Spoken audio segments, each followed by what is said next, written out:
Hello good morning नमस्ते सबैलाई। आज म घरको नयाँ सदस्यहरूलाई चिनाउन गइरहेको छु। यो हाम्रो नयाँ भएको बच्चा हो।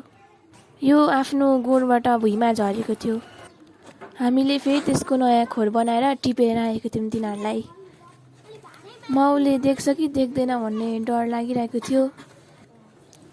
चारोहरू पनि राखिदिएको थियौँ, तर 1 घन्टा पछाडि हेरेको माउ पनि आएर बसिरहेको थियो। अनि कस्तो खुसी लाग्यो।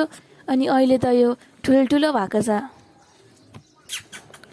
हामी यस्तै गर्छौँ। अब परेवाहरू पनि आइबस्छ है घरमा। अन्त त्यही भएर सबै परेवाहरू आउँछ। अनि पहिले एकचोटि पालेको नि थियौँ, त्यो चाहिँ अहिले उडेर गयो। दबाईहरू खुवाएर हल्दीहरू तेलहरू लगाइदिएर अनि अहिले त उडेर गयो त्यो ता फुपूको घरमा।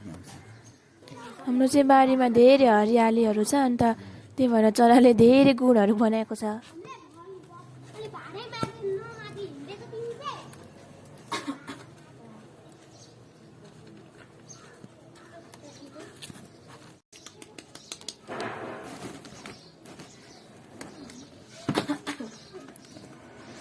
यो चाहिँ हाम्रो घरमा परेवा छ अहिले होइन। पहिले बोजू हुँदादेखि नै आइरहन्थ्यो। अनि अहिले चाहिँ त्यसले बच्चा दिएर होइन कति दिन भइसक्यो। अहिले ठुलो भयो है। हामीले खोर बनाइदिएको यसको। अनि अहिले ठुल्ठुलो भएको छ। अब यसले हामी मजाले ठुलो हुने अनि यसो ठुलो पाल्ने मजाले यिनीहरू आफ्नो घरमा उडाइदिनु उडेर जान्छ अनि आफ्नो घर। अनि पछि फेरि आउँछ होला आफ्नो बच्चा लिएर यिनीहरूले। हेर्नुहोस् कस्तो यो वाइट छ होइन। अनि यो अलिक ब्ल्याक छ। यो अलिक उयो छ पिजन नै कलरको छ यो पनि।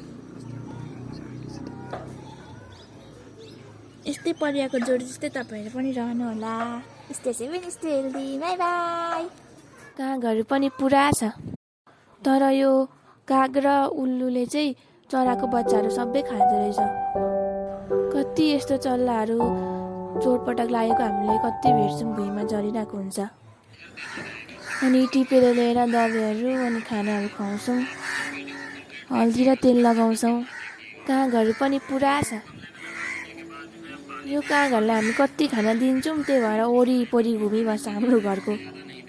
तर कुखुराको चल्ला र यो चराचुरुङ्गीको चल्लाहरू खाँदो रहेछ। त्यही भएर मलाई त रिस उठेर आउँछ।